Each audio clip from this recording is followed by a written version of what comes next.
you said before the game that this was going to be the hardest game that you guys had. Just what did you think of the way that you guys responded to the way that Toronto threw the punches at you? Yeah, they threw a lot of punches. They threw the kitchen sink at us. Gave us a lot of different looks. I think they got it down to 6 at 5. Got close there, but we kept our poise on both ends, right? Kept our poise. Obviously, Donovan and James closed it for us, but I thought our defense was kind of forced them to go small, right? Like they had to get more shooters out there. This is a real playoff win, right? Like this is what the playoffs is about. They came at us hard, and we responded. Donovan at 30, James at 28, Evans at 25. Just how do you describe the way that trio played in concert? Yeah, again, playoffs, right? Your superstars step up. There are games where they're role players, but this is a superstar game.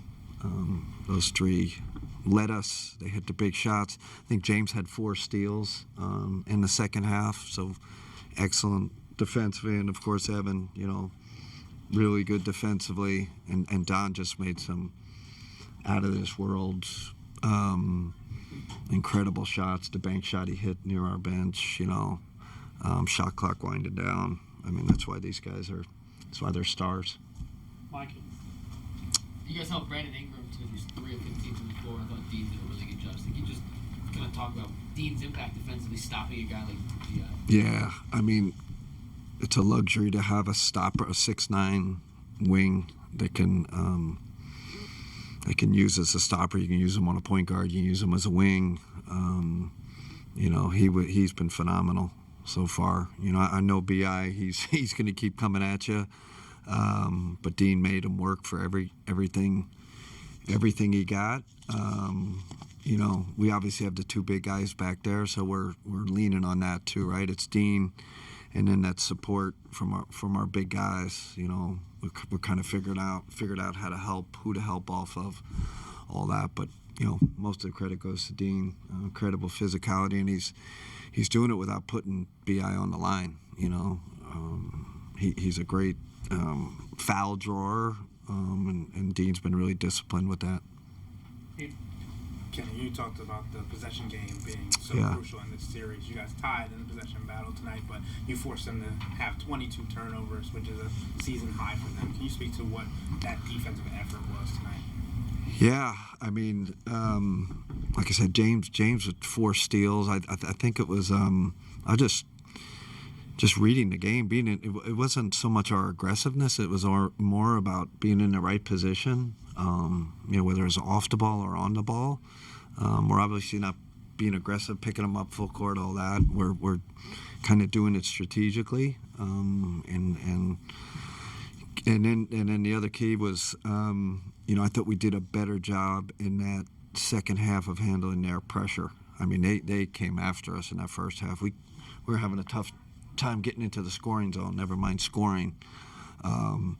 And then we handled their pressure better. I think turned it over less in the second half, I believe. So I thought that was a big key too. You mentioned just Jalen's maturity and his growth. Obviously, in this minutes tonight, there was a little bit of chippiness, a little bit of feistiness. When you see a young player be able to hold himself accountable, but also play with the fire necessary, what do you see from him? Yeah, we need that from JT. It's like, be yourself, like, sure, he's going to get a few fouls here and there, but we need him to be that, to have that edge.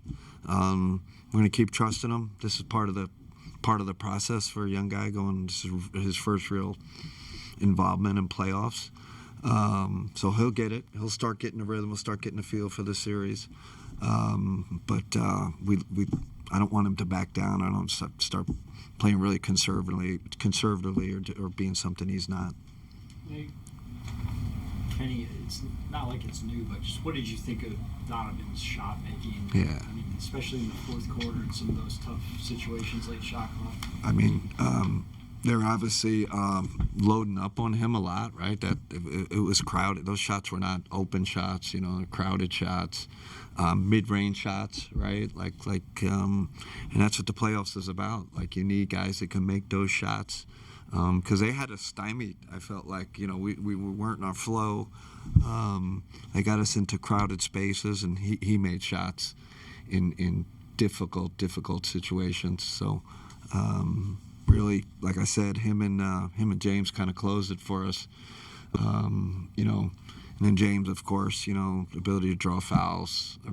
They started hitting him, double teaming him and making a play out of it, made unselfish plays. Is there anything you're seeing just about the way they're working off each other, being new to each other in the playoffs, that's jumping out at you? Yeah, they're constantly in constant conversations about what's going on out there, and in a huddle, there are de facto leaders, right? They're vocal, and they see what's going on both sides of the court. And tonight was one of these games where you had to be really sharp in terms of, because they were changing lineups, they were changing coverages, they went small, and they go back big for a few minutes to small, so things were moving at us fast. That's why it helps to have two smart guys like that. With James, you've been insistent about his defensive efforts here as of late. There was one particular play where Mamu, I think, was driving. It was an open floor. It was him and Evan, and he told Evan to stay up so he could go back to the dunker spot, and he got the steal. What did you think of that play? I think it was like a 2-possession game at that point, and just the cerebral nature of his I thought game. the same thing when that play happened. I said, man, that was part of the reason we traded for him, right? Like, you get, teams aren't really picking on him, right? Like, because he's smart and he's big and he's savvy, and then as the game gets close, like towards the end, he knows how to turn it up, like, he knows how to manage himself, and I think he knows when the big plays are coming defensively. But the IQ and the hands, he'll get beat on a play, but he'll strip the guy from behind. He's got a lot of savvy, a lot of nuance to his defensive game. Like I said, I think 94 defensive rating tonight. I mean, the guy was phenomenal, and we needed it. And you got Dennis in a little earlier than last game. What did you think about him, just his defensive intensity? Really good. Even the end of the game there, we put him in, hits the 2 free throws, he runs back, gets a makes a play at the end. He's Dennis is Dennis. I thought in the second half we got a little out of rhythm offensively. I think Don got a little fatigued. We weren't getting into the right sets. We got to clean that up. But I like him playing with Donovan. I think I like to. That was definitely an adjustment we made. Gives Donovan a breather too. And James, James is probably better with more spacing out there and just kind of spacing shooters. So that was kind of a little switch we did tonight. Yeah. One of the keys coming into the postseason that we've heard about is activating the bigs offensively. In a game like tonight for Evan Mobley with 25 points, it feels like he was putting himself where he needed to be. Are you feeling that identity coming together? Are you seeing what you want out of them? Man, I just seeing Evan's stats again. He's just in a like I said pregame. He's in a phenomenal place physically, and then mentally, confidence-wise, he's in a great flow. Typical Evan Mobley game, you're like, man, and you look at the box score, you're like, oh my gosh, he's 11 for 13, 25 points, like. And then J.A., I thought J.A. was really good defensively. Obviously, he's thrusting to the rim as usual offensively, but they went small at the end, and these are kind of decisions we have to make as coaches, and we kind of decided to match them, and we had J.A. out at the end of the game, but I thought he was really good again. Right. Lots been made about how the defensive effort is largely a big group effort. What have you thought of the way that a few of your guards, but especially Sam Merrill, have held their own physically on the defense? I just said that to the coaches. I said, you know, I'm not sure. Last year we had the physical kind of resilience. Like I feel like we're physically kind of more capable this year. You know, we didn't get worn down tonight. They tried to wear us down, and we didn't. You know, and Sam's a part of that, right? It's hard to bully him and push him around. And listen, he's an way underrated defender in this league. We trust him. We'll put him on Ingram. We'll put him on Shed. You know, he can guard multiple guys. So, you know, he's not backing down and physically stronger than you think. Does some of that go back to what you talked about, the work beginning? I would like. I wish we could make that connection. Right? You would like to think so. I don't want to sit here and pat our. You know, we got a long way to go here, but you know, I did feel at times last year in the playoffs we would just kind of, you know, not be up to the task physically, and I thought that was one of the positives as to come out of tonight. Like we withstood there, and it was a hurricane coming at us. Right, they're an athletic group. They're strong. Scotty's all over the place. They're long, so that was a good test for us physically. Kenny, you're up 2-0. You held serve at home. You know it's going to be tougher in Toronto. What's the message to the guys moving forward? Yeah, I mean, we have a veteran group. You know, I think they understand. You know, we don't want to come back to Cleveland 2-2, right? Like that's so. You know, Game 3 is one. You would hope they hit us with they hit us with a hard shot today. You know, they're going to have to do it again. Obviously, going to be home with one of the best crowds in the NBA, so that'll give them a boost. But we're going to have to resist, right? Resist their first hit physically, and then you know mentally deal with that being on the road. But again, we have a veteran group that's been through those games. So, but important game for us. It'd be huge to go up 3. Jim.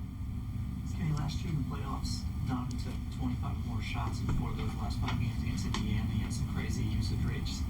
How have you seen James's presence sort of? I think it balances it. It's a great point. I still get a little crazy with Don. Like, Don, pass the ball, you know, like, and then he goes, makes an incredible shot. So it's just finding that, you know, it's that Michael Jordan maturity balance, like, man, just knowing when to, but I do think James being beside him and you know, helps a lot. It balances out a little, and then Don doesn't realize, you know, he realizes he doesn't have to do it all himself. There are a couple of times there where, you know, Don's ISOing and they start crying. He just throws it to James, you know. And then there was one time where Don had it. James went and set a pick and roll for Don, right? And we got to switch with Mamu, and then I think Donovan drove Mamu, right? They're like, you know, selfless with each other, you know, because they're on the same page. They want to get to that next level, that next step. I think they're in lockstep, kind of on the court. How can that balance help Donovan be fresher at the end of games or even on a longer playoff run? Yeah, I mean that's part of it, right? Keeping his usage at a reasonable level. You know, it's a really good point. Like that we know Donovan can get worn down. So, you know, again, these are reasons why you bring James Harden.